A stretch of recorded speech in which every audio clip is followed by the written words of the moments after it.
What's up, you lazy, entitled, basement-dwelling millennials, bootstrapping boomers, apathetic Xers, and goddamn Gen Z kids today? Today we're talking about serving those who served. We've got Chaz Sampson with us. He is heading up an organization called Seven Principles Group, which is an organization that seeks to help veterans get the benefits that they're entitled to.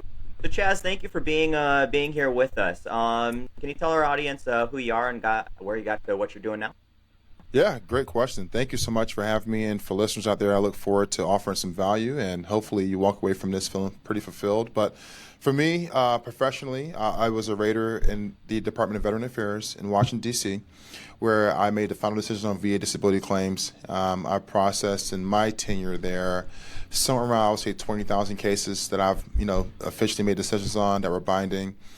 From there, I started helping NGOs and law firms and consulting firms with their caseload management, just giving them the insight of what raters conclude in regards to what's a good case, what's a bad case, and so forth.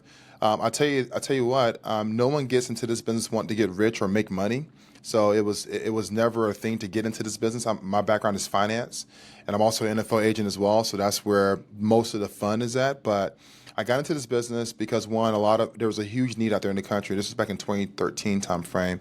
It's a huge need around the country. I wanted to help however I could, and after doing it for free for a year, I decided there has to be some type of payment. So here we are. That's my claim to fame. It's something I love doing. We've been in business now for 11 years, and we take care of veterans all across the country. That's inspiring that you're willing to do that. I can't imagine navigating these types of things. There's really exciting work getting in the depths of paperwork like that and dealing with a big government organization. So the fact that you were willing to voluntarily get in and keep doing it even after you weren't doing it professionally is admirable. I love your sarcasm there. Exciting. I worked with Medicare and retirement for a year, and that was enough. Working for an insurance company, so to have the whole job just be benefits, that's like pulling teeth every day, man. Every day. And not only is it pulling teeth, but you have to think about it, right? You have a veteran that feels rightfully entitled, and rightfully so. He or she has served their country, they sustain injuries, but based on the CFR, they may not meet the framework. And we have to unfortunately tell them, unfortunately, this is the reality of your matter. And then you have the VA, in cases where the framework is met, where the VA will not award the case for whatever nuance is there. So it's always a push and pull battle between meeting expectations of your client, but also meeting the burden of proof for the VA. So you're right, it is very quote unquote exciting. So you kind of touched on this. Obviously, you got into this to serve, the people who served. You served yourself, correct? That's correct. I served in the Army. And so how many years did you do there? What was your service like? Yes, I did 5 years. I was 92 Foxtrot, which is petroleum. So I'm your fueler. I did 5 years. I deployed to Iraq, 15-month deployment. And then I was stationed at Fort Lewis. Well, that was my last duty station. I was stationed in Germany first, deployed to Iraq, PCS to Fort Lewis, and then got out at Fort Lewis and got into finance and just kind of been in that space for quite some time now. But yeah, I also served at the Department of Air Force as a civilian. So I was at the VA and then left the VA, went to the Pentagon. I was at the Department of Air Force. It's called HAF A1, which is Headquarters Air Force Personnel Division. And yeah, that gave me a lot of insight on just military operations overall, but just that kind of my background. Okay. And when you said that you were going in to do this and you did it kind of for free for a year, and obviously all of us need to be paid for our time. I don't think anybody argues that. But is your organization a nonprofit or is it for profit? No, we're a for-profit. We're S corporation. Okay. And what made you decide to go the for-profit route? Obviously, you could still get paid doing it as a nonprofit. So why'd you go that direction? Well, at first we were B2B. So we were never B2C. So, and for listeners, B2B is business to business. So we build in increments of time, and they were prepaid. So we would come to a law firm and say, well, we're going to give you 300 hours per month, and that's going to cost you X amount of dollars per hour, and you just pay up front, and we just take care of it. Most times we run over, we hit like the 400 limit, but once it's past 100 or so hours, that's when we start billing a little bit more. And that extra 100 hours typically is, going back and forth on a phone call with an associate attorney or something to that effect. So we were first with B2B, and then we went B2C because the law firms and NGOs were just tired of veterans coming to them and not getting the answer they're looking for. And the veterans were like, well, where's this Chas guy? We want to talk to him. And then that led to a conversation with veterans. And, of course, veterans, they start telling their friends. And then that, of course, creates a division between our legal responsibility with the B2B provider, because technically that lead would have to go back through that NGO or that law firm or consulting firm and then come back to us as a fulfillment center. So we started as a B2B. Which made sense to be an LLC. At that time it was an LLC. And then as we grew, we contemplated becoming a 501c3 organization, but quite frankly, we already were established, but to rebrand our documentation, it's just a lot. So we just stayed on the for-profit side of things. Okay. I mean, it makes sense. I think it's still, when I was researching your organization a little bit, obviously when Epic kind of reached out to us and looking in, I was trying to figure that out and understand really kind of what aspect you guys were coming from. So for-profit obviously makes some people feel uncomfortable sometimes working with an organization, especially when it comes to like Veterans Affairs or homeless or anything where you're really trying to serve a underserved group. And one of the things that I did notice is that some vets have had seeking your services have struggled with kind of the upfront costs. It's around $1,200, I think, to hear your service. It's kind of what I was reading online. It's sort of what it looked like. No, sir. Okay, well that's what I had just seen on Reddit, so we'll take it for what it's worth. But yeah, if you could kind of tell us how veterans go about hearing your services and what kind of access and help they can get while doing that. Yeah, I'm curious to see what you saw on Reddit, but it's on our website, on our FAQs. We're very clear about pricing, about how much things will cost. So before I get into prices, if we accept a customer, and to get accepted requires a high burden of proof for us. We have to make sure the case is going to work well for the veteran, and it's also something the VA will actually reward. We decline about 70% of veterans that come to us because their case either lack merit or there's nothing there for the veteran to actually substantiate. Now, if we accept them as a customer, it is a $500 upfront retainer fee. That pays for basically 2 hours, $250 per hour. So $500 is the retainer fee. We always go over the 2 hour limit. We, most of the times, on average, put about 6 hours onto the front side development of the case. And so front side is looking at medical records, looking at your current ratings, looking at any appeals that are outstanding, identifying exactly what will work in the case. That's our legal team and our medical team also working together in collaboration to make sure that if we accept you as a client, that we can perform. And then from there, there's a performance fee on the back end, and it's 5 times the difference, and it varies depending on their rating. So if someone comes at 0%, we're not going to charge them 5 times the difference because that would become too expensive. So we cap it for them. There's a flat rate for those folks. We also cap our overall fees. So the most anyone would pay us is $12,000. And if you're paying us $12,000, you just amass a ton of money. You probably went from 0 to 100. More than likely got some back pay as well, $30,000, $40,000, $50,000, something to that effect. And then we offer a 10-month interest-free program as well. So it's very flexible to pay us back too. So our churn rate, basically guys that don't pay us, is about 2%. So out of 100 people, 2 people may not pay us, and then they end up paying us at some point. Things come up, bankruptcies. We also have people that fall on hard times, stuff like that. We're pretty flexible about that. So, and we also tell people, speaking of money, we also tell folks, you have options. There's free resources. You can do it, get it done for you by someone else that's willing to be a right seat ride with you, family member, colleague, or friend. You also do it yourself as well. There's a reason why people want to pay us for the service, and there's a reason why we've been around for 11 years, and it's because of how we manage the matter. Okay.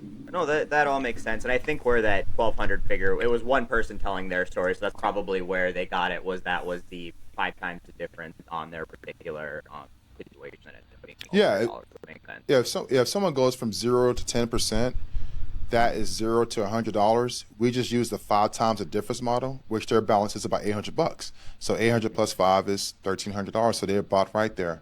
But the thing about it is you're making it's from 0 to 10%. You're now making $133 per month, and what we would say perpetuity, because you get it for the rest of your life. There's a baseline to go up from there as well. So the goal, of course, is to make the veteran whole preferably by the date of decision, which means they get some retroactive payments and they get some payments going forward. But most veterans are made whole within a 3 to 5 month window time. So, and made whole meaning that the money that you paid the firm, which is 7 principals, and the money that you received in your pocket net gain exceeds the amount of expense that it costs to get it done. Oh, that makes sense. And for the audience, I've got some friends who are veterans, but I know that like when I was learning about the disability and the percentage thing, how all that worked, it was very confusing coming in from the outside, and I think even confusing to a degree for a lot of the veterans kind of navigating that process. So can you just explain that percentage and how all that works for the people so they kind of understand better what this system is like? The percentage that the VA awards from 0 to 100%? Is that what I'm understanding? Yeah. Okay, yeah. So that's a great question because a certain percentages come different, what I call fringe benefits. So you have 0 to 100. Every case is rated in increments of 10. If you do a raw score, then that gives you a better understanding of where you are raw-wise. Like, for instance, a 50% or 10% equals 55%, which rounds up to 60. That's very technical, but that's how that works. At 30%, you can start claiming dependents. 50% is the magic number for retirees because at that point you get what's called concurrent receipt, meaning if you're retired from any branch of the military service, you get your full cash value of your VA disability claim non-taxed, and then your military pension is taxed. So you're able to receive both pots of money. If you're less than that, you don't receive both pots. You only receive the military pension. You get an offset for the VA disability if you're less than 50%. The next big one is 70%. That gives you some benefits state-wise. And then 100%, of course, is the pinnacle for everyone, especially P&T. I live here in Texas, so I don't pay any real estate taxes on personal property because I am 100% permanent total, or those that are at that stature, they can enjoy those incentives. And different states have different incentives as well. Essentially, what I tell folks is from 0 to 10, 10 to 20, 30 to 10, and staggered in that increments of 10, you're looking at about an extra $300 to $400 per month, give or take. Is some points a little bit less, a little bit more. Your biggest jump is from 90 to 100%. So it almost doubles. So if you're at 90%, you're making about $2,000 per month, plus or minus, depending on if you have kids, spouse, so forth. But once you're at 100%, you're almost at $4,000 per month, and that's every month for the rest of your life. So not only is it a great benefit compensatorily, but also some of the fringe benefits you get and some of the state incentives that you get as well from being rated at what percentage. Well, that makes sense. And what kind of injuries are people looking at to make 50% or like 100%? Like, obviously like tinnitus. I looked it up. I watched you guys' video. I was like, I got tinnitus, but definitely can't prove it. Like, I never went to any of the doctors while I was in the Army. It was like, hey, like, I feel like I've got some tinnitus. So like, it's fine. I'm sure that's like a 10%, I think, tinnitus, but like, what sort of like injuries are people looking at with some of these ratings? Yeah, great question. So for tinnitus, the most you can get statutory is 10%. And the cool thing about tinnitus, or I wouldn't say the cool thing, but the way the evidence works for a tinnitus case is if you look at your hearing exam, which I was in the Army, it was required every single year, there's a block in the middle of the hearing exam on the audiogram that says HN1 routine exposure to loud noise. That right there qualifies you. That's all I need to see. Only one of those, and you're good. That's an automatic 10%. There's also a FAST letter that went out. You can look it up as well. It's called FAST letter. I think it's 10-10. And it gives all the MOSs, AFSCs, and rates, which are jobs in the military, that have a likelihood of being exposed to loud noises. So it's a 3-scale tier, likely, moderate, and unlikely. And if you're marked anywhere on that tier, that gives the VA pretty much leverage to either grant or deny your case. So that's the tinnitus side of things, which only is 10%. So it's not a lot, if you will, in regards to percentages. We don't typically, to answer your question, I'm going to give you 2 answers here. One answer is what will get you the most, and the second is how we get the most for our clients. The way we get the most for our clients is look at the evidence. So it's all about what's in the STRs, which are service treatment records, as well as your ASTRs, which are after service treatment records, so your medical records essentially that are exhaustive from the time you raise your right hand to current. And then we look to see what ailments are you experiencing that have diagnosable potential and what has been diagnosed. And it hasn't been diagnosed, you go through our doctors. If it have been diagnosed, then we connect on what's called a secondary basis to a current condition or just claim it, depending on the nature of the evidence. The second part of this answer is the ones that are the biggest are the ones that you don't see. And what I mean by that is the mental health. You don't see that. I see someone's back is injured, they're bent over or they have a back support. back, the most you probably get for that is probably 40%, depending on how bad the spine is. But mental health, that's a straight 70 in most cases, depending on how you articulate things. Mental health rates at 0, 10, 30, 50, 70, 100%. And a majority of our clients fall at 70% for that condition alone. So you don't see that. Migraines, another big one as well. Migraines rated 0, 10, 30, and 50. Most of our clients get 50% for it because it has what I would say to be a lower burden of proof to prove. So you don't see these ailments. TBI, another one as well that has a larger percentage payout.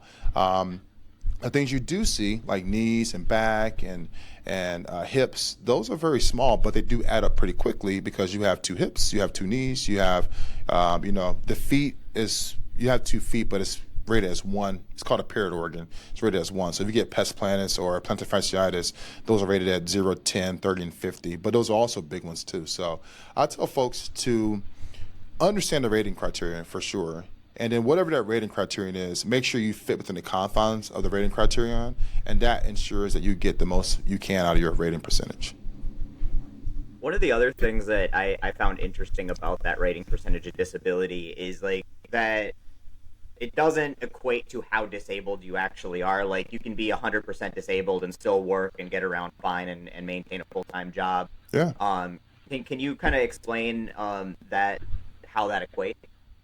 Yeah. So, I'm gonna walk on some very thin ice here because there are there are folks that feel as if, well, I'm at 40%, I'm all broken up, I can't even move out the bed, and here's this kid 100%, he's dunking in LA Fitness, right? So that happens. That's a real thing. I think honestly it depends on the nature of the ailment.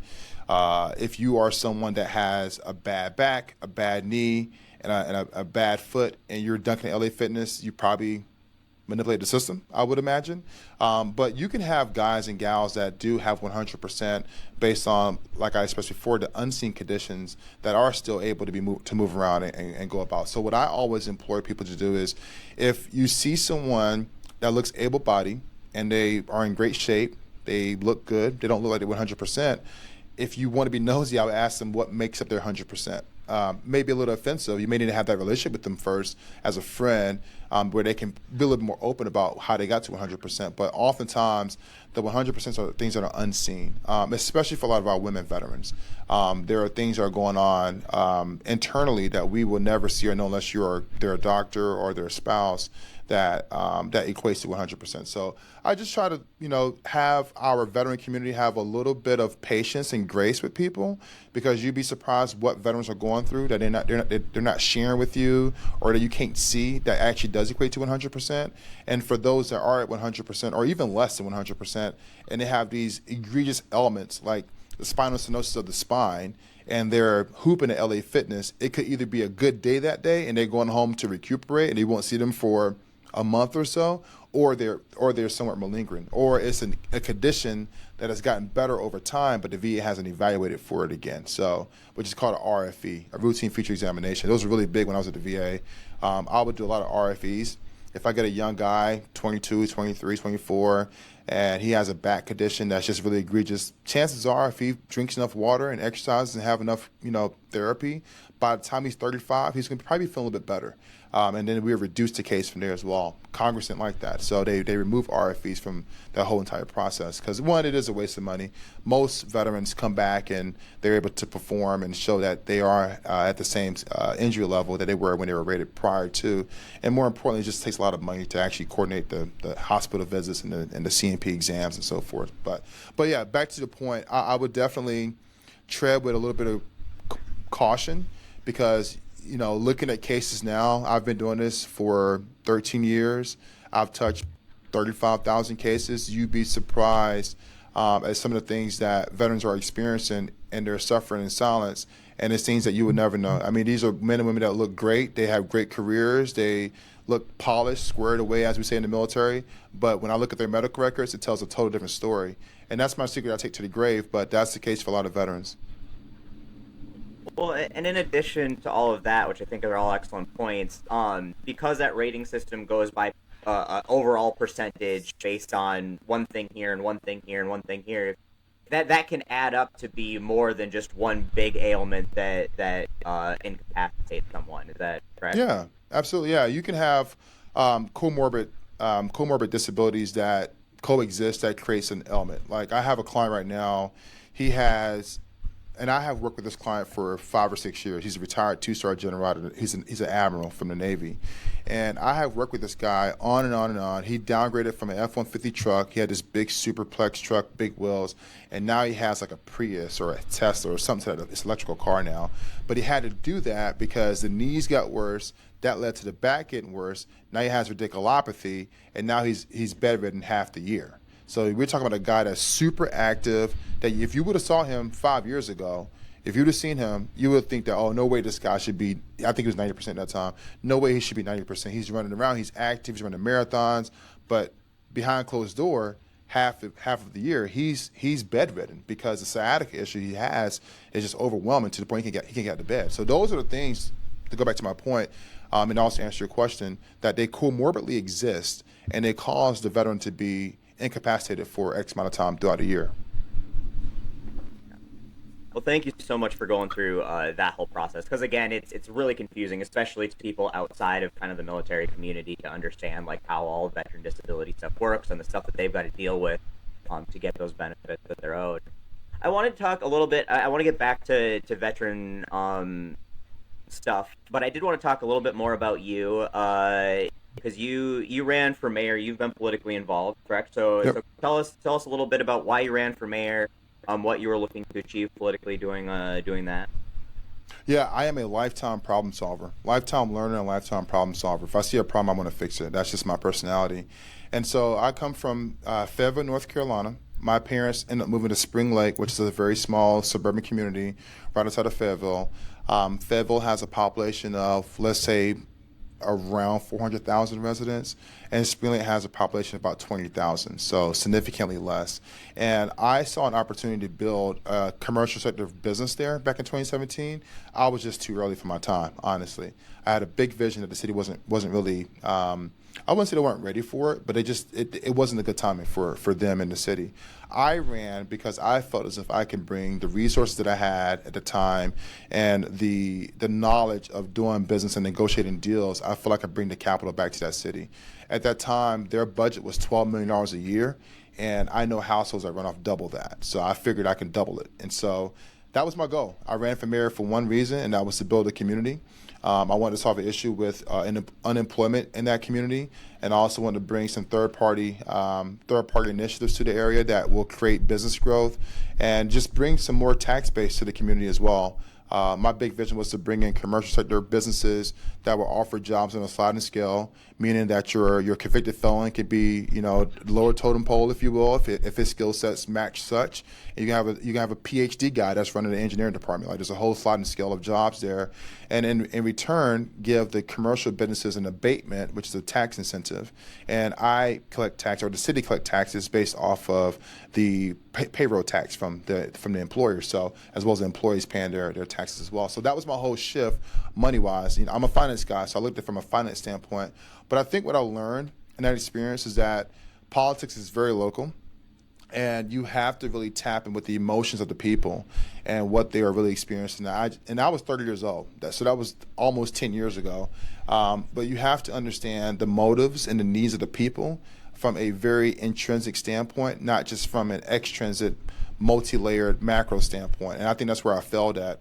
I lost that election by 101 votes, by 101 votes. I needed 101 to win. So 100 votes was a spread, and one more vote over that would make me the winner. There probably would be some type of recount, I'm sure, if I would have won by that slim of a margin. But that's where I think I lost at, is that I failed to really understand the emotions of the voter. I understood the economic need of the voter, but I didn't understand the emotional needs, and that's what politics requires a lot of days. There's a lot of emotionally driven decisions made based on their political stance, whether they're Republican, Democrat, or Independent, or Libertarian. For sure. I think a lot of people who run for local office probably feel the same way. Like they see an issue in their community and they're like, this is how we fix it. And like, I want to help you guys fix it. But, they're just not, the community's not really picking up on it, or they're like, yeah, this is a good idea, but I'm just not sure about you as my representative. And I think that's extremely common especially for local politics. And especially for very small cities. Like here in Houston's a pretty big city, right? You would be able to swing an election, in my opinion. I've never ran for office here in Houston, but you can swing an election based on just being popular and being knowledgeable and having some type of bedside manner when you go to events, right? That will get you elected in Houston, right? But in a small city, let's say like where I live in Katy, I actually live in Katy specifically. It's a very small community. I'm not running for office in Katy and winning. There's no way. I don't have enough clout in the community. I don't have a church home per se. I'm not known at the local barbershop and stuff like that. So, it's really connecting with people on a level that's outside of politics that you may not have access to unless you are in that community. And in that election, Mr. Dobbins won, which rightfully so. He's been in the community for 60 plus years. He was currently elected as well. So I was going against what would be an incumbent. And he really understood the community. He taught some of the people, and these people are older than me. They're 50 years old. He was their teacher in middle school and high school. So, politics on the local level is very, is very next door neighborish. If you're not tapped personal into the community, it's very personal, absolutely. So, and that's where I felt it. I came in from Washington D.C. with this big boy agenda that I'm gonna come in and fix your problems, and they're like, "Well, F you, we don't have problems." And and I felt there, and I learned a lot. It was probably the best lesson I could learn. I ran as I turned 30 years old. I filed in June. My birthday was in May. I had just turned 30 years old, and so I took that through my whole 30s. Now I'll be 40 next May, so next 8 to 10 months, whatever it may be. But I took that lesson I learned in my 30s and built a business off of it too. And I think that's why veterans just really love us too, because I took that understanding of business. Not only politics is emotional, so is business.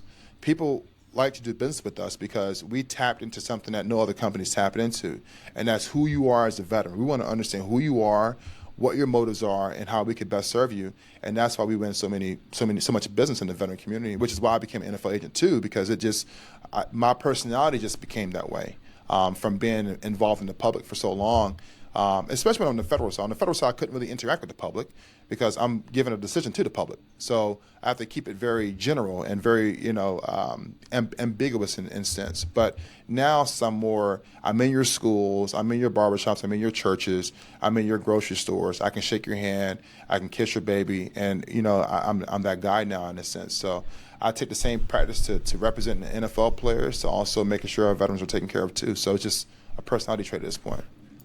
Are you able to would we know any of the NFL players? Are you able to talk about them? Anybody that you represent in particular? Not right now. I just became an agent as of today, October the 1st. So congratulations. Yeah, that's awesome, man. Yeah. NFL just sent me right when I clicked on the link to hop on this call, the NFL sent me my official website stuff. So I'm like, oh, I'm actually official now. But it was a grueling process. I have been funding NFL deals for a while, and so what does that mean? Whenever a player leaves college, especially an NIL player, that money stops, and the agent has to fund what's called a path to the draft. And so that's from December to the time they sign their contract, which is not just only in April. April is when you're drafted by the NFL draft. It's April or March? It's April because the combine's in March. So in April, your name is called, and the NFL team selects you, one of those picks out of 7 rounds, and then you sign your contract right before training camp, which could be the next May or June timeframe. It could be a little while. So you don't actually see the money until, I would say, let's say June, just to be on the safe side. But from December to June, you have to take care of that player. And I've had guys in the past have asked me for capital, and I said, okay, how much you need? And they tell me, all right, here you go, I wire the funds. And it's cool to be part of that process. But I got to the point where I said, you know what? If you look at what NFL veterans go through, and what military veterans go through, it's exactly the same. Only difference is their contract value is different. One guy gets a contract value over 5 years or 4 years for, let's say, $250,000, and this guy over here makes $25 million a year. Well, not $25 million. That's probably a lot to say, but on average, they're making league minimum at least, right? Which is a lot more than what. I think it's like $1 million a year, basically. Yep, it's $840,000 a year. Yeah. So so let's just say $1 million, round up to $1 million. After taxes and so forth, you're bringing home $500,000. So your net value over a 4-year contract is $2 million. Whereas for a military veteran over a 4-year, whether you're O1 or E1, you're looking at around a contract value of let's say $400,000, give or take, and that's net value, what you're making as far as money in the bank for that 4-year period. So it may be a little bit less, and I may be overshooting, but yeah, that's where we are. So, but the similarities are very different, are very much the same, excuse me. And when they leave their entities, their transition is also very much the same. From disability benefits to just readjusting back to normal everyday life, it's very much the same. And so I'm pretty. I'm honored that the NFL is willing to let me, come in and practice and represent their elite players. And I'm also honored with the guys I am working right now, from partnerships to also players that are currently playing. I'm honored they even take my phone call and they're able to share with me some of their darkest moments, and I'm able to navigate them through what will be the next phase of their career. So, well, congrats and good luck with that, man. It's pretty sweet. Thank you. No, Thank you. That's awesome, and it's interesting. You seem to have led a very interesting and diverse career so far, especially for just being 40 here, or just about to be 40. So I found it really inspiring and humbling. It seems humbling, the fact that you were able to look at your failure as a mayoral candidate objectively and really learn and grow from that. And I'm assuming now, having that face-to-face, person-to-person interaction with veterans, you've really learned about that emotional, personal level that would probably make you a good candidate today. Have you considered running for office again in any form or fashion? No, I'm a CEO by trade, man. I'm a CEO by trade and by heart. I'm a doer. If I have an idea and I have a solution that can get done, I want to be quick to get it done. For me, the political process, for me personally, and I've had this question asked a few times, so it's not, your question doesn't come unexpected in a sense, but I even had one guy, his name is Darrell Douglas, nice guy, he lives out in Houston. He even mentioned, hey, we can start a fund and get you elected here in Houston. I'm like, oh no, I'm not into that. For me, I'm a doer, man. I sit on boards. I like to still have influence in the political process, so I do sit on boards and give my opinion and write a check here and there and give my time and help, create solutions for things. But the political process for me is just not something I have an appetite for anymore. I'd rather just get straight to it. If this is the problem, here's the solution. Let's build a team around it and let's deploy capital and make a change. I want to do it right now. I don't want to wait for votes and wait for citizens and et cetera. By the time we get the okay, now it's the next term. Now I'm politicking again. I'm campaigning again, because these elections typically are a 2-year turnaround. So I told my family that if I ever run again, it would be for Congress, and I would do it when I'm in my 70s, and I have nothing else better to do, because I have lost all the other things. I've lost the interest in doing it, and now I want to go on Capitol Hill, and I'll only do it at the federal level. So right now I'm fairly young. I'm still making a lot of great things happen. I'm still a doer of just by nature of my personality. But running for office won't be until like 75, 68, 71, something like that. And it'd be at the congressional level. You'd fit right in with the average age, so you wouldn't be that old. Yeah. And if you look at, I did a batch. If you look at where they are now, a lot of those in the House and the Senate, the average age is about 67, 70. And you look at how they built their career over time. Most of them are career politicians. They were mayor, city council mayor, and then commissioner, and then state, and then they got the itch to go federal, and they just kind of climbed up the ladder over the last 3 or 4 decades. But a lot of those guys and gals are not. They jumped into it at 50 on a local level and just kind of stayed around, and boom, now they're in the House. And but their background tend to be something around like finance, private equity, real estate, business, something like that. I learned very early on that the mayor job was a part-time job with full-time responsibilities. What do you have running in the background that creates the capital for you, correct? How do you pay your mortgage? Because I have been around politicians that are dead broke. I'm so serious, like negative bank account. Like I'm like, how are you leading our constituents and you can't manage your financial affairs? Now, I'm not saying any names, but I have helped a lot of guys that were having tough times financially because they put all their time and energy into serving the people. And I respect the hell out of that. Quite frankly, I respect that. Like you did it, you took one for the team, but at the same time, you have to think about, if I'm running for office, this is a full-time gig. I'm going to be re-campaigning every 18 months, give or take, right? Or every obviously every year pretty much, because you have 1 year in office and the next it's time to run again every 2 years. But I have to have a machine behind me that's generating so much cash to the point where it runs passively and I can focus on making sure my mortgage is paid and I don't have to worry about, oh my God, how do I pay my car note? And someone will see my Mercedes get repoed because they think I'm this wealthy, elected official, but in actuality, I'm broke, So, yeah, I always thought about I need to have a machine behind me before I do something like that.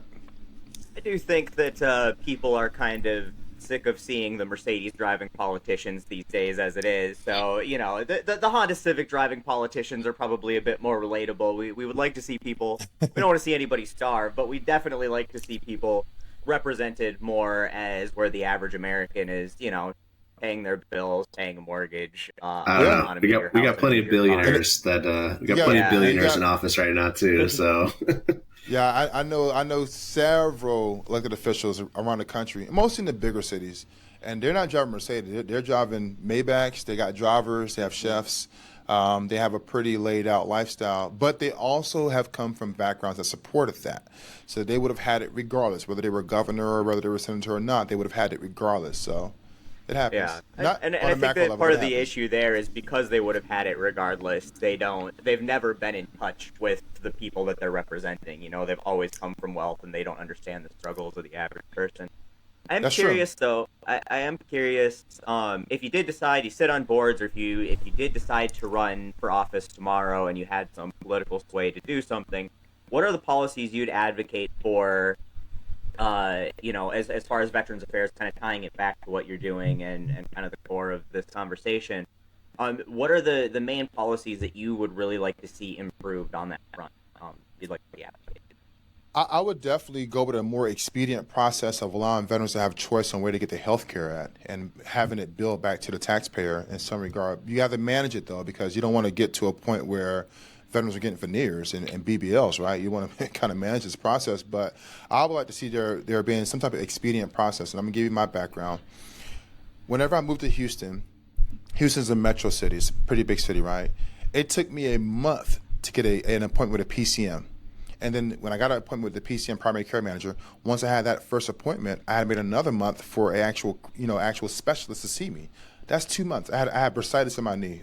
Knee just swole up. I couldn't walk. I have bad knee problems from being in the military. What I ended up doing is going out on my own dime and finding my own resource that was resolved within a week.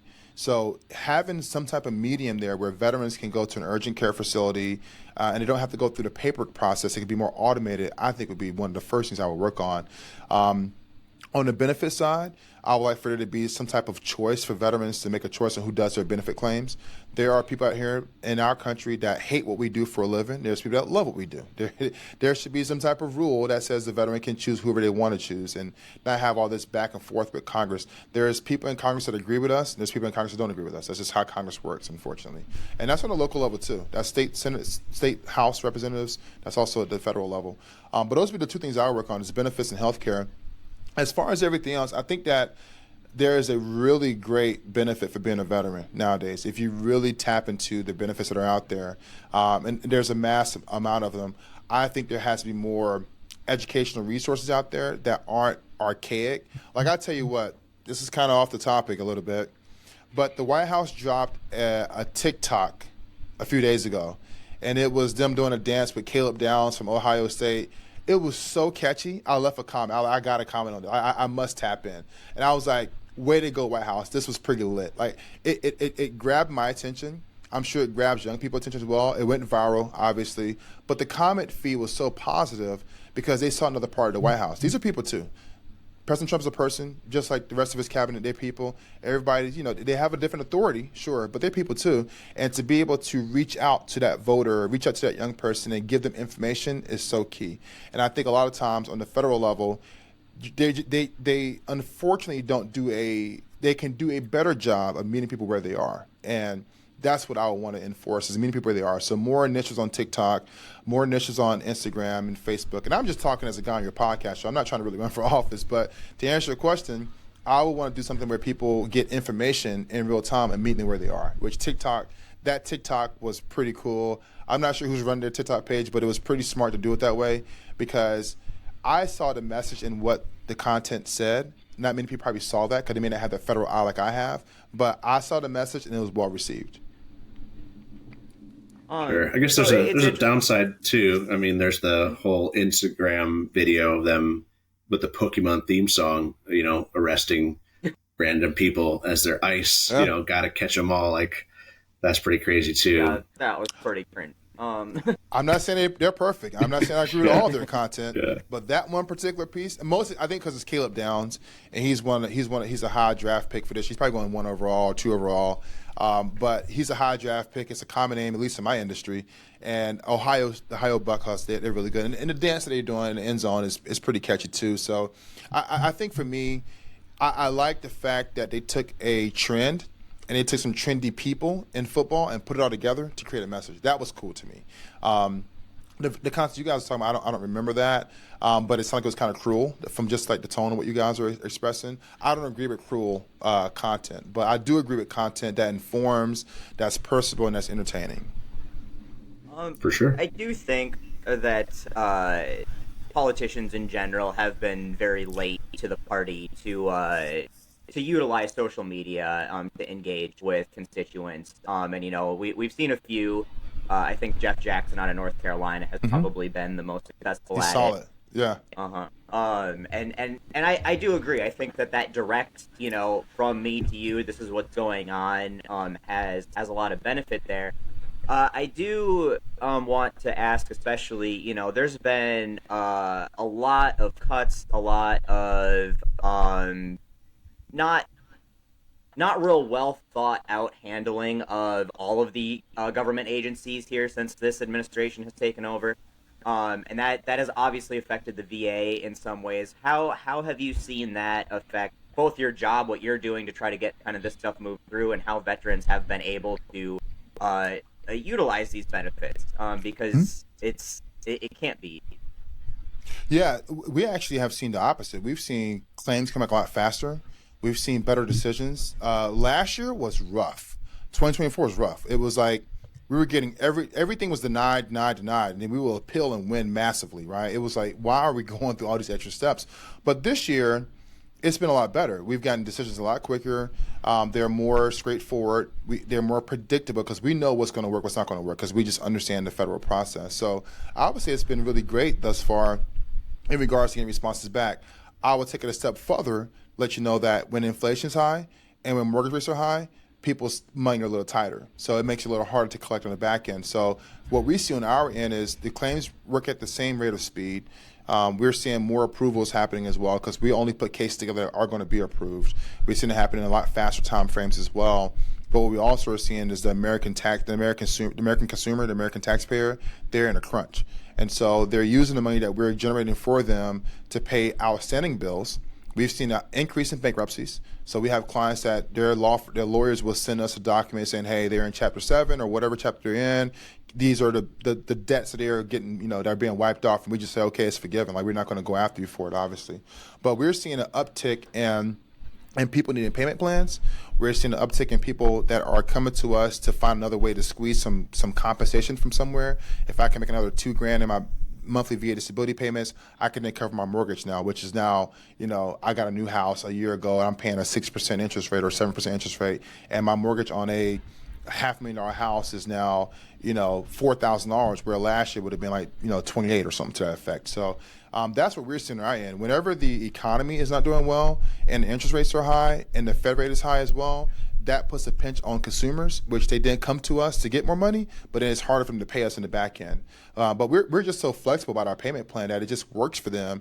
And some people don't even pay us in 10 months. Some people pay us over like 15 months because we have to just work out a deal with them because they're in a crunch, they're in a bind. They're thankful for the back pay. They're thankful for the extra money per month because we found something somewhere in their case, but they also have all these other lingering debts that they're trying to figure out as well. So that's what we're seeing on our end.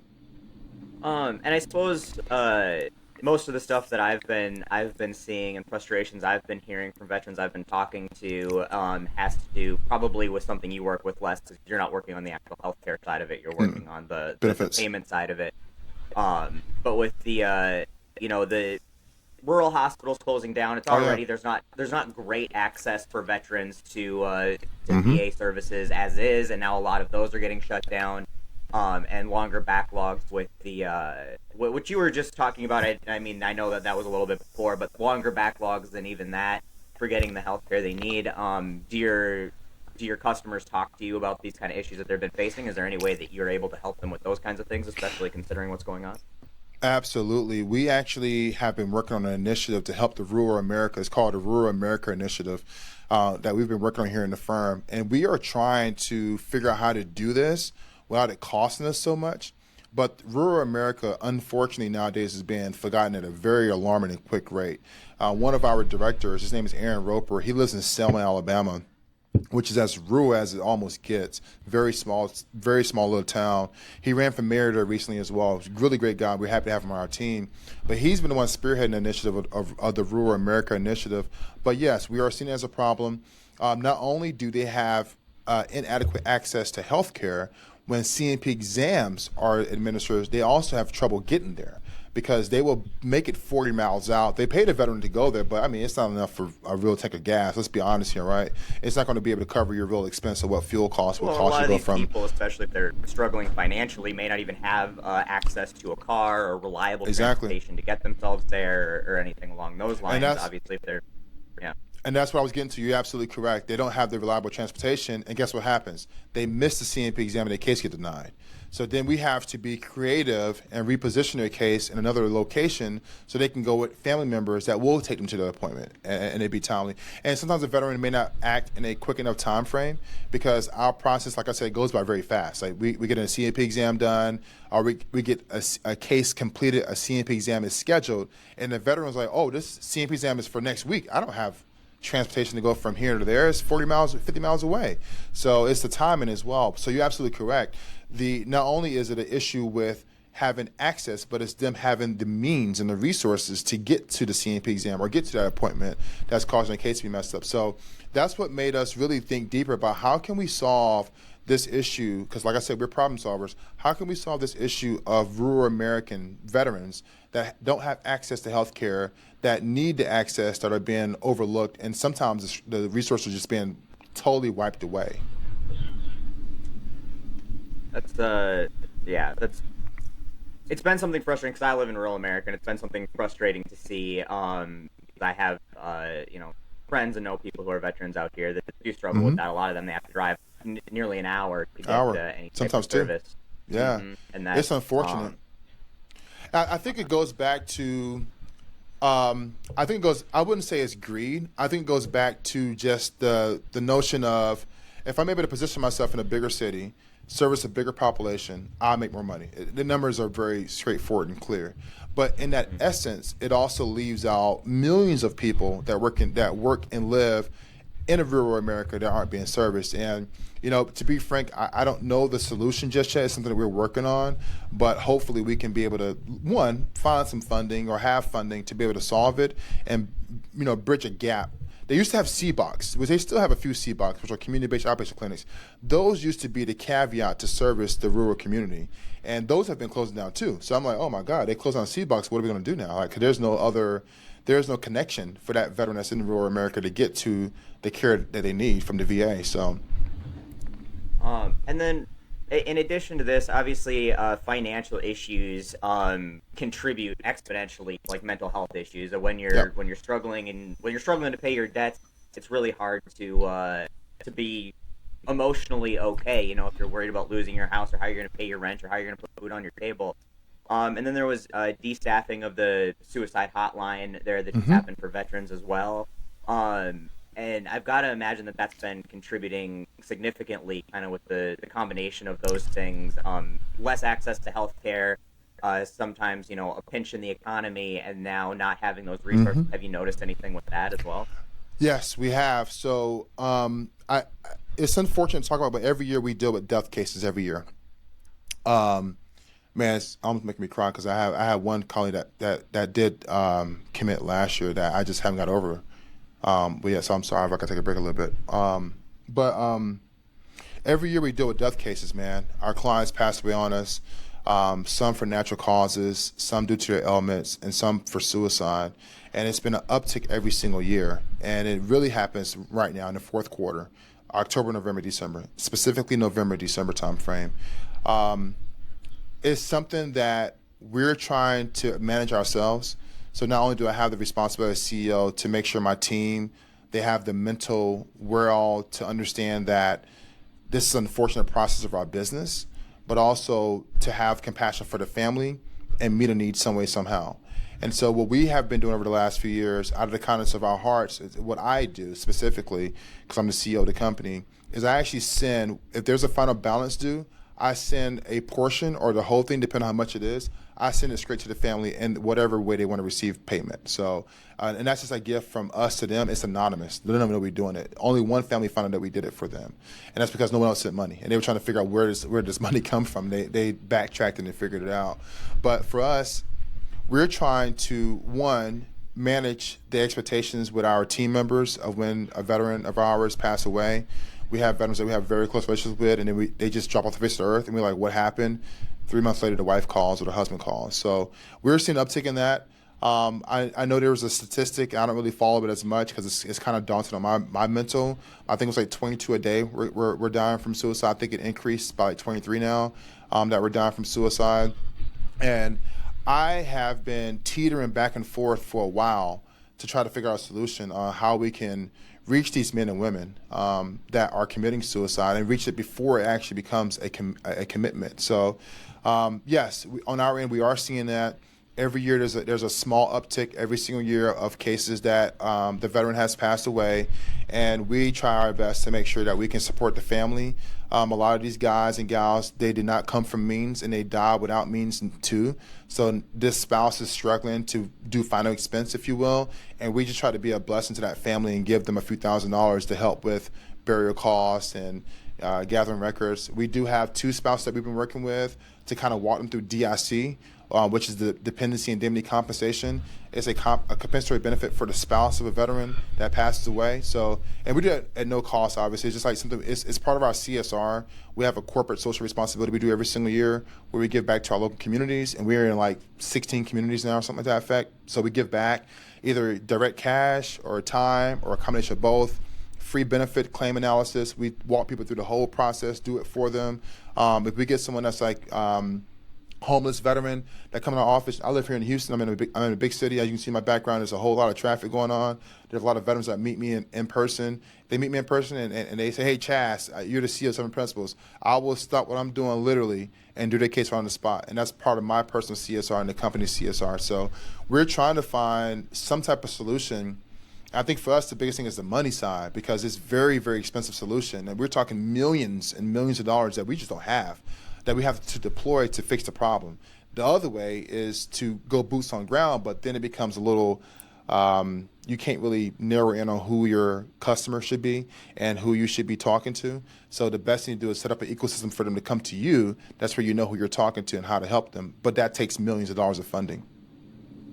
Well, first I want to say that it's inspiring that you guys at least take that kind of responsibility seriously and you help where you can with people dealing with this, because it is a really tragic situation how we allow this to happen when it shouldn't be happening, and these things should be funded. And I think that honestly we could all probably come together and say that the funding should be there to make sure that as few people get to the point where they're taking their own lives or dying of unnecessary causes as possible. And I wanted to tie this back. I think that we're running a little short on time, but one thing that you said earlier was that there's a lot of really great benefits available to veterans even now, and obviously it's the education part that a lot of them struggle with, which is probably why a lot of veterans kind of complain about the VA, and of course there's all kinds of frustrations with getting the care that they need, and it's far from a perfect system. But one thing I've noticed is that everybody who complains about the VA still uses the VA. Nobody's scrapped their VA benefits to go, to private health care. And so we were kind of curious if you, working with this system, could see a path to expanding this type of health care nationwide, and that would kind of reduce the need for veterans to have to go through all these benefits. If they were just in a position where, hey, I'm not feeling good. It doesn't matter. I can go get the care I need. And obviously that would eliminate your job, which is probably not something that would you want to put yourself out of work. But what are your thoughts Oh on no, that? it would help our job actually if there was a system where they could just go get their benefits. If you're saying healthcare wise, then it won't put us out of work. But if you're saying benefits wise, it still won't put us out of work because it's just the way that we take care of the case. When it comes down to the veteran, not only are we touching on the personal level, but we're touching on a very competent level, and we put everything together. Most organizations don't do that because it's very complex to do that. It's a lot of risk. That comes from hiring the right people. But to answer your question from a healthcare standpoint, that would be extremely helpful. It would never happen, unfortunately, because it would just cost so much money in healthcare. So you have to raise taxes, which no one wants to do that. You have to raise it. Were you saying something? The reality is it wouldn't cost that much. I mean, every cost analysis of universal health care versus the private healthcare system we have, it ends up being cheaper over the long term. Every other developed country on the planet does this, right? And so and yeah, it would cost us slightly more in taxes, but it would cost us exponentially less in healthcare premiums. You know, it's like 20% of your paycheck going as far as, being a private citizen and not a veteran getting your care through the VA, 20% of your paycheck going to that versus 4% extra in taxes going to Medicare for all or something like that. But the VA and Medicare are really the only two systems similar to what the rest of the world kind of does for healthcare. And I think that if we did raise those taxes, I would be happy to pay a little bit more in taxes so everybody could get a more robust system, and that would be a more robust system for veterans as well. Yeah, I agree with you. I think it would work, but in my opinion, I feel wholeheartedly there's two things to battle here. One, no politician wants down the hill of raising taxes. And secondly, to be able to offer universal health care, you're going to have to raise taxes significantly more than 4%. I lived in Germany, and one of my closest friends named Lydia Fatkin, this is what she taught me. I looked at her pay stub, and she was like, I wish I can go to America and pay taxes because I am healthy as a civilian. At the time she was 40 years old, I was 20-something, so now she's probably like 55, 60. She's in great health. She's never needed for health care of any reason besides normal checkups. But she's paying at a tax rate of someone that is unhealthy, even though she don't use it. So in the same argument, you have someone that is healthy that's paying these enormous taxes, enormous for them, that feel they shouldn't pay it. Whereas you got someone that's maybe not as healthy and need more care that's using the system is working for them. So in order for us to support that, you're going to have to really raise taxes a lot. And I don't think a lot of politicians want to down that hill. I mean, that's essentially how premiums work, though, right? Like, a premium is based off of a pool of people who are using healthcare, like trying to base, your cost off of the most unhealthy people while still, paying for benefits. So, like, I hear what you're saying. And, like, certainly as a single person in Germany, like, you're probably paying a little bit more than you would be as a single person in the U.S. who's healthy. If you have kids and you're a family, like, I think in Germany, you're better off than you are in the United States as far as cost-wise, for sure.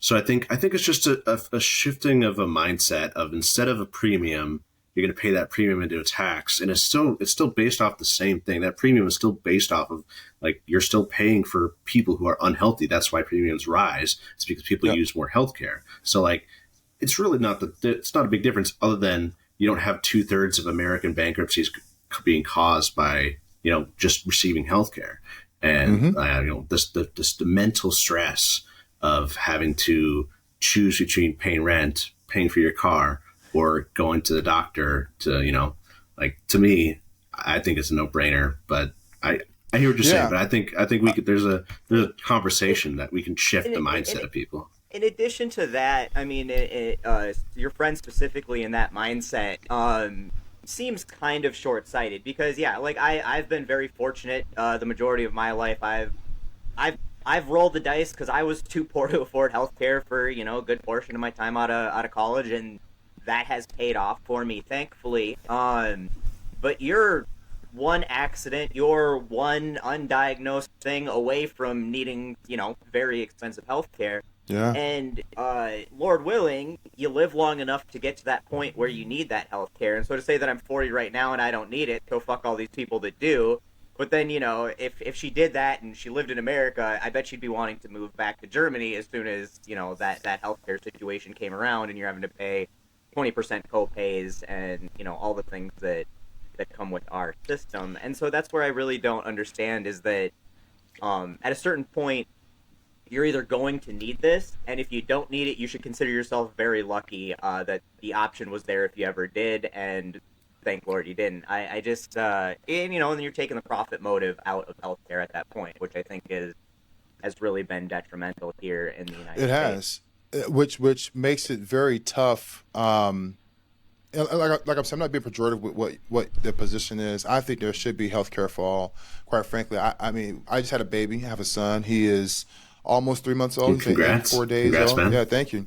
Congrats, And so man. they sent us. Thank you. They sent us a bill, and then they gave us the full bill that insurance paid.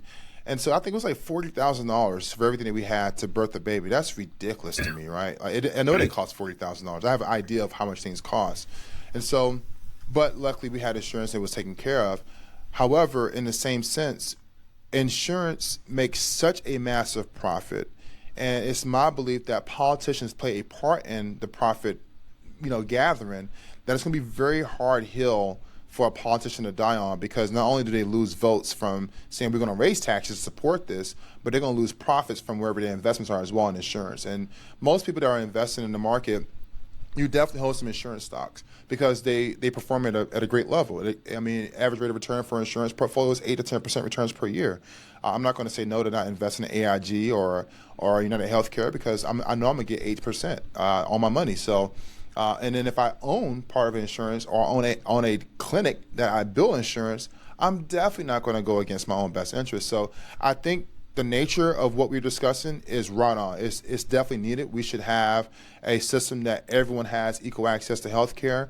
But unfortunately, the way our American insurance and political system is set up, a politician that went down that hill that doesn't have his or her hand in the insurance business, and those that do have their hands in the insurance business as either a biller or someone that owns an insurance portfolio, they also are going to vote in favor of it. So it'll never pass Congress because you won't have enough support vote-wise because there's too much interest inside of financial interest inside of the business. Well, yeah, and that's something we talk about often. I mean, money in Congress, money in politics in general is what allows all of this to happen. It's what allows, veterans to suffer. It's what allows all of us to suffer in this process because what is best for the people representing us is not best for the people they represent. Exactly. And it's really unfortunate. But I guess just to kind of tie that up in a neat little bow, the criticisms of the VA, I still think don't outweigh the benefits of the systems that those provide. Absolutely. The benefits that those provide. And as somebody who works hand in hand with that, you'd agree with that? Absolutely, yeah. So, and I worked in the VA too. So, I was a part of that I guess, cesspool people call the VA. There's a lot of names for it. But, when I was in the VA, I was taught one thing: grant if you can, deny if you must. That was our personality. And the men and women that I worked with at the VA went above and beyond the service of veteran. And in actuality, it was more civilians that didn't serve that wanted to serve veterans than your own kind.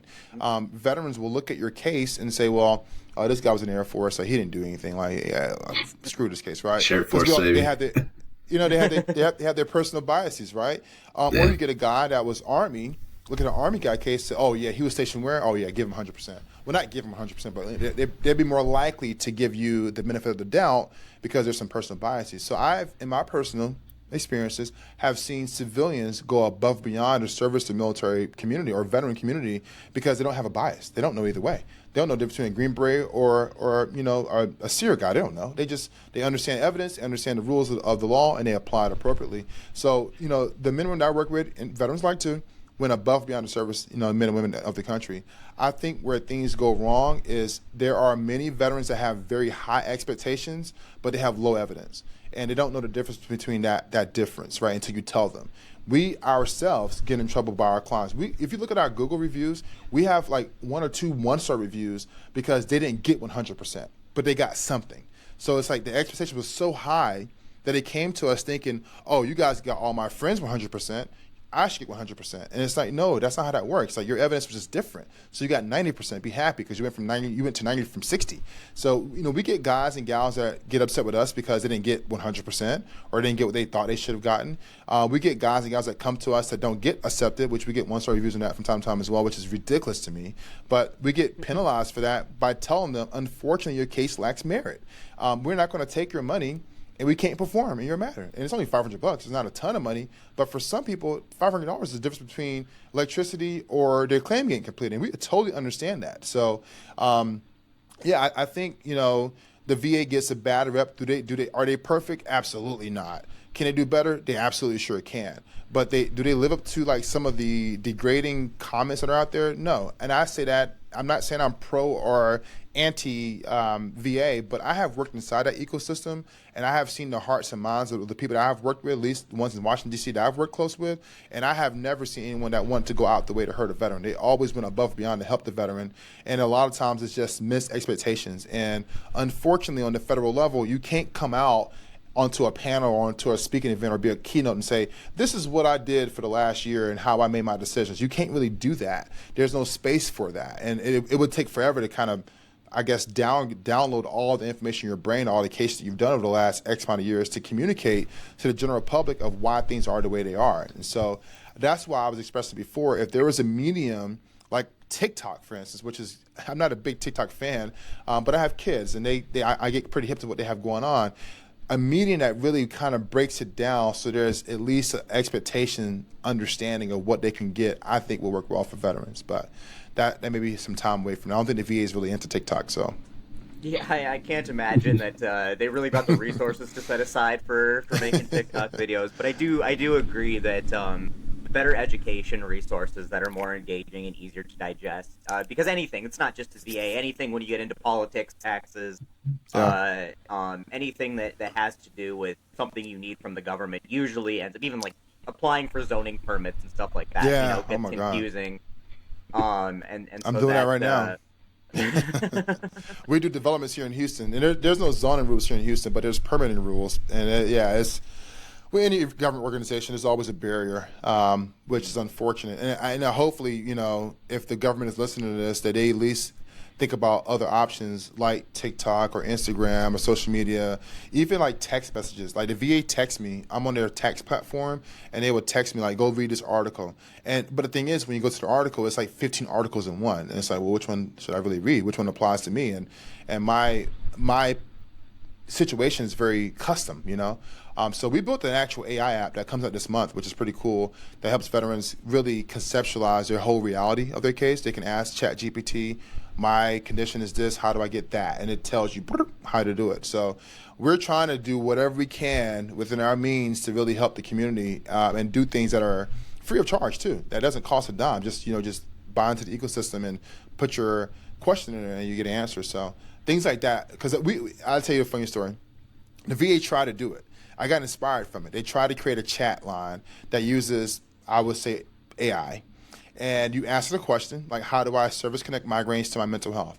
And it's supposed to tell you how to do it and where to find the forms at and how the next steps. It came back with, unfortunately, this time we couldn't answer your question.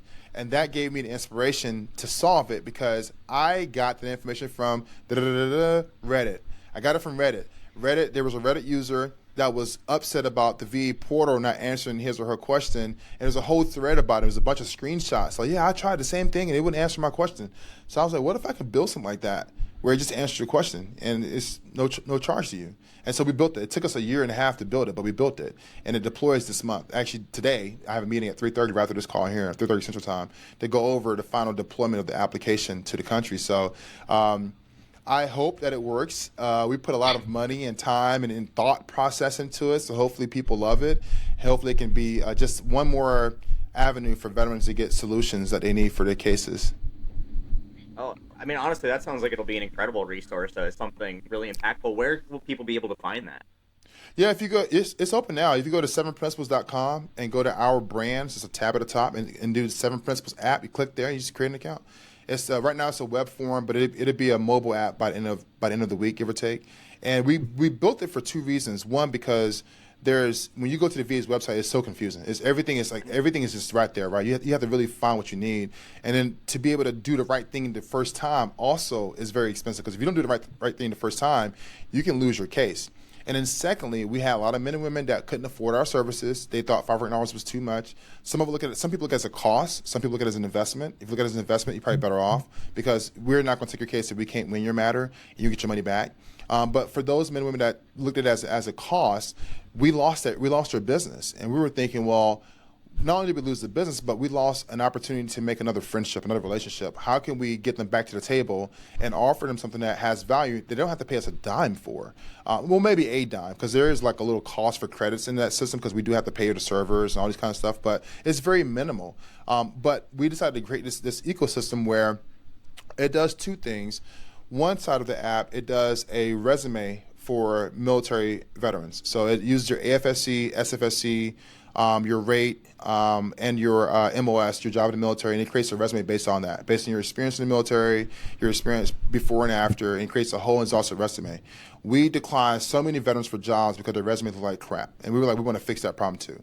So that was one thing we built, and then the second part was, let's make it an ecosystem for veterans where they can come ask their questions, and that's what helped us create the process, is trying to be a solution creator, but also help those that couldn't afford us or those that didn't want to use free resources.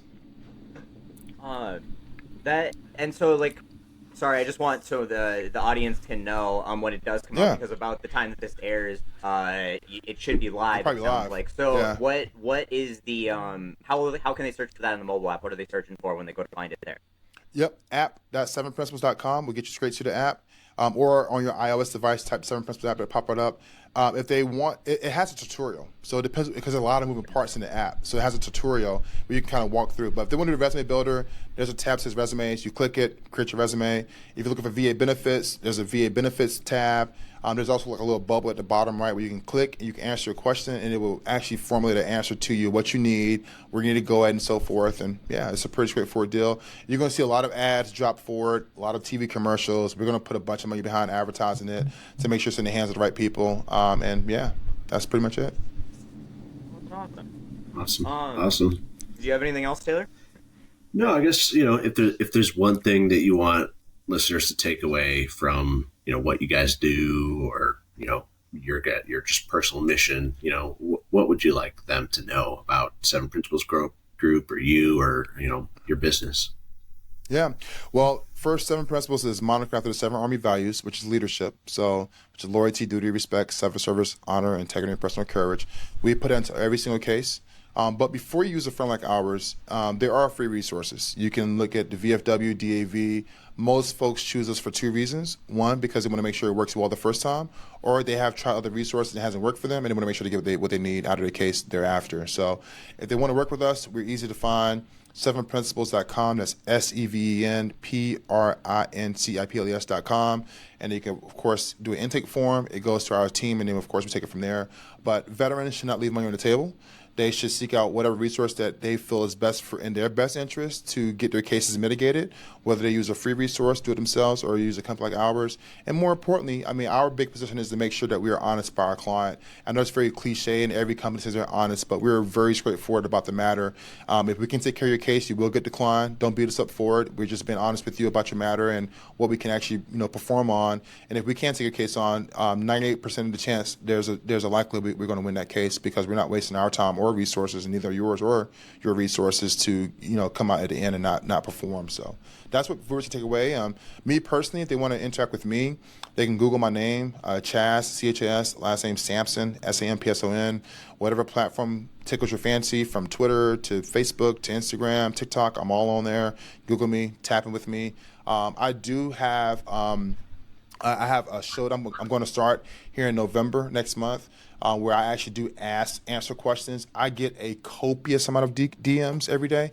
I probably get anywhere between 10 to 15 DMs every single day on all platforms. So it's about 40 or so DMs.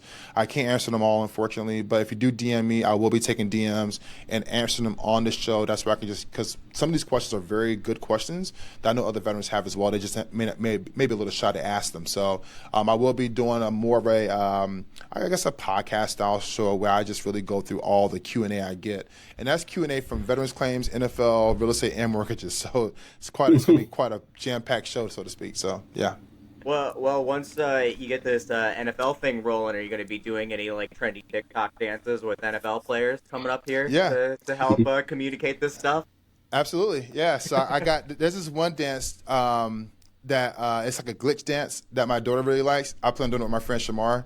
He plays for the Cowboys. So I was texting him like, hey, bro, we need to do a TikTok when I come on the sideline. Because I'm on the sideline at all the games. And so I'm going to be on the sideline and we'll do one TikTok or two. But, yeah, I try to stay involved with TikTok because that's the younger generation. I deal with a lot of young people nowadays, especially on the NFL side. I mean, these kids, they're not kids, but these men are like 24 or 25 years old playing in the NFL. And a lot of the talent, I also do talent representation too. So a lot of the talent I represent are also like 21, 22. So I try to stay kind of hip and stay involved. And it also lets me know where the algorithm's going because, I mean, you can, as a business, you can really generate a lot of revenue from TikTok. The algorithm is very friendly, unlike Facebook or Instagram, where it's not so friendly of an algorithm. So there's a business incentive there for those that are interested in it as well. But yeah, I will be doing some TikToks.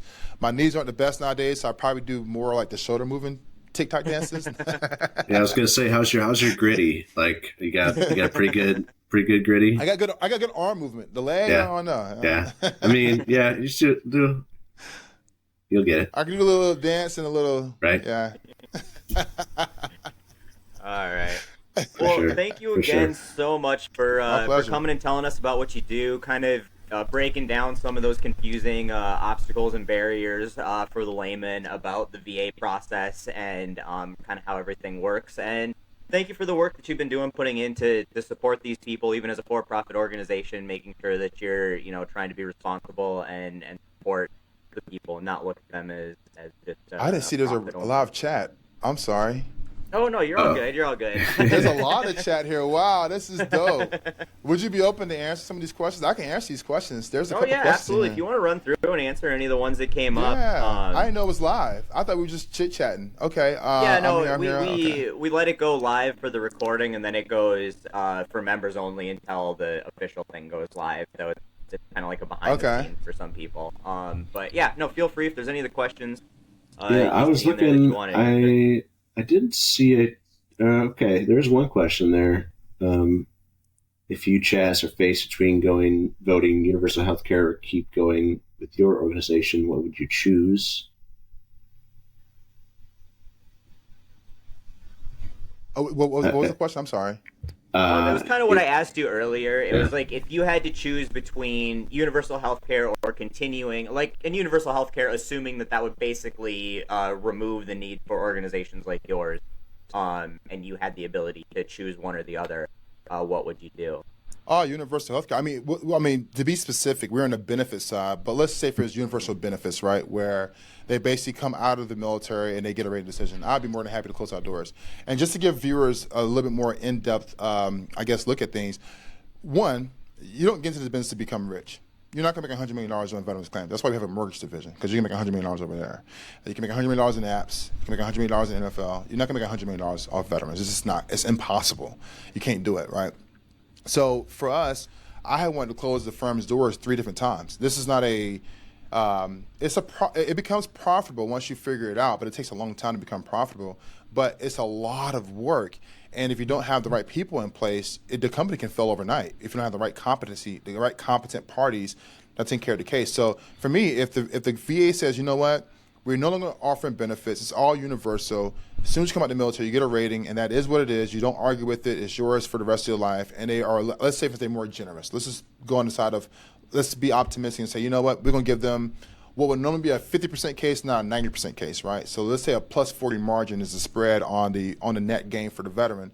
Then I would be more than happy to close my doors. This is not the kind of business that you do to become rich or to become famous. You do it because either A, you directly had a problem with the VA like I did, or you indirectly had a problem with the VA where your father or your mother or your auntie or sister had a problem, and you got into this business because people just trusted you to do it. So.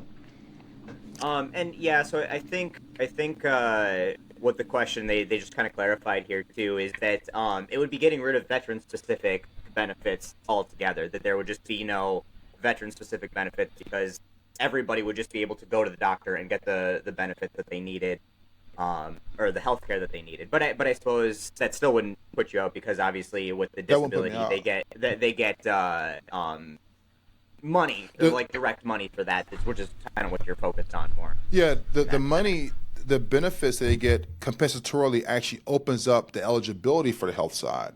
So if you're a veteran and you're not 50% or more, you actually have a bill like anybody else does when you go to the VA. You don't get free health care.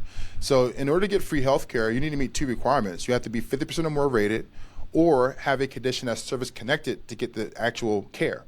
At 10%, you are eligible for health benefits. You can go be seen, you can get routine care. But if you have 10% for tinnitus and you're going for a knee issue, you're paying a copay to the VA. They're going to see an absolute bill in the mail, just like if you went to next door hospital, right? So the goal is to get 50%. I think it's 50 or 30. Don't quote me on that. Let me fact check on that. I think it's 50% though. I'm almost for sure it's 50%. 50% is like the golden number for a lot of access to stuff in the VA system. But yeah, if you're 50%, you get seen for whatever condition you want. And please, if I'm wrong, somebody in the chat tell me, hey, you're wrong. It's 30%. But I'm almost for sure it's 50%, where you can go in into the VA and be able to be seen for any ailment that you're suffering from. So even veterans that have served honorably that just don't have enough evidence to get to 50%, they're still being underserved too. Because they have served our country, they do have elements, seen or unseen, that may or may not be due to military service, but they can't get seen because they're not at a certain disability percentage. So I think no matter how you slice and dice it, we'll always be in business. One, because it's a very difficult business to run, and it's also something that the VA is just not going to get rid of. If they were to get rid of it, they will lose billions in funding every year. And just to give you some deeper numbers, there's 18.4 million veterans in the world right now. Out of that 18 million, 70% of those veterans are underrated significantly. So that tells you it's almost like the insurance model where I pay a premium, you pay a premium, Taylor pays a premium, right? But I don't use it. None of us use it. But the ones that do use it, we're paying for that coverage, right? We're paying for that because we don't really use the insurance premium because we're very healthy people. So it's the same with the VA. You have those that get 100%, and you have those that don't, but that's because of their own fault. Some don't want the benefits, some may not qualify. There's a lot of different nuances, but the numbers are pretty much 70% of veterans are underrated. Only 30% are getting what they're supposed to get. And you can look at the Census Bureau. It will tell you this directly. You can look at the Census Bureau by state, by city, by county, and it will tell you how many are rated, what's the nearest hospital, and so forth. And that's how we actually just give you some inside knowledge here. This is how actually we target our demographic of people. We actually target by the Census Bureau. The Census Bureau tells us where folks need our services. That's why we're so successful in the business. That helps us to remain profitable, so we can help those men and women that look for these services, because we know exactly where our clients are. We know the men and women in Washington, D.C., they're far more educated. They have more access to resources. So we're probably not going to target our market as much as we would do, let's say, Destin, Florida, right? Different market. Arkansas, different parts of Alabama, here in Texas, right? They may not have access to certain things like they do in Washington, D.C. or in New York City or in Los Angeles, because they just have these bigger cities, more options, et cetera. Even though we still do well in those cities, we do much better in rural America and parts that are almost rural. So. And then I think one other question, because a lot of stuff was just people chatting too, but one other specific, I don't even know if it was a question, it was more of a statement, and I guess I'd be curious to see, especially with you being a black man who has gotten some VA benefit, is white males make up 70% of veterans. I've noticed that they get more disabilities and approved higher payments. Have you noticed that kind of racial and gender-based disparity?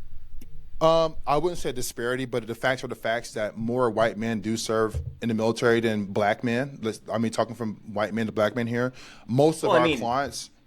There's just a higher population in general. I'd say if it's 70% white men, and if you say that the black population is like 12 to 13%. 12%. Yep. So yeah, I mean, it sounds like they may even be outnumbered. overrepresented in the Yeah. military by comparison to the general population. So And I wouldn't say that more serve in that sense. It's just there's more it's a higher male population. colored people. Yeah. Yeah, and to give people a perspective on our client breakdown, as far as population, white males are our highest population, then it's black females, and then it's white women, and then it's Asian males, and then it's black males are last. That I'm just giving you the honest facts of what our client makeup looks like. And we're not targeting these folks. This is who's knocking on our front door saying, I want the help. And that's how numbers kind of make up. And so we then look at our hiring practices as well, because I mean we have a very diverse organization. We have white, black, Hispanic, male, female, older, younger, it doesn't matter, right? We want competent parties. And so we look at our demographic to make sure it can match, make sure we have a good match between the parties, because sometimes there can be a language barrier as well. So we've had issues in the past where people say, oh, you guys hired too many white people. There's too many white women there, or too many, we're going to get beat up either no matter what we do. But what we try to do is, one, hire competent parties, and then hire where we feel the need is the most highest and best. So the way the numbers work out, more white males have served in the military. You can look at those numbers from the Army, Air Force, Navy, Marine Corps. You can look at those numbers, it's the same way. And it just so happened to represent that on the veteran side as well. For me, my skin color has never been a real big issue or a caveat to things to serving the population. I'll look at it as a veteran's in need, no matter what their colors are, what their color is, or their political position. I'll take care of him or her. I think the question was that, and this may go back to kind of the biases you're talking about with military veterans versus civilians working at the VA, and obviously biases exist within us all with a range of different things. So I think that the person was alluding to the fact that it appears, at least to them, where minorities, be it black people or women, get approved at a lower rate or for less high of payment, presumably because they are not, a white man, and that's kind of where those I don't think come in. I don't think the bias is that clear cut. I did write an article, I want to say back in 2018, in regards to some of the disparities that black veterans experience in the CMP exam process. And so what happens a lot of times is you'll have a white male or a white individual that will have, like, let's say for instance, they have more access to information, and they walk into a CMP exam and they see someone that looks like them, and the relationship just becomes a little bit better. Let's be honest, there are times in America where a black person sees a white person, or a white person sees a black person, and there's a stereotype, there's a fence, like, oh, I don't know. And then after you have like a couple exchanges, it's like, oh, I like this person. Actually, we have a lot in common now. But in the CMP exam, you may not have that level of comfortability or time to break down the barrier. So I think a lot of times what happens is there is a miscommunication between a person of color and a person of non-color in a CMP exam, and due to that miscommunication, it creates an inadequate record on the record for the medical review, which then, of course, unfortunately, arbitrarily lowers their percentage. That's what I think happens. And I don't think that is something that's racially motivated. I think it's just culture. I think when you talk to a white male that's 60 years old, practicing medicine in Wisconsin, and you're a black male coming from Miami, Florida, and you go into a clinic, the doctor's like, oh, okay, well, this is something I don't always see in my normal day-to-day practice, but they're veterans. Veterans come to all kinds of shapes and sizes. And when you have this conversation, the doctor may not understand some things you're saying or how you're saying it, or you may not be communicating the language the doctor needs so he or she can write it the right way so you get what you need. So what we do in the firm is we also do coaching sessions.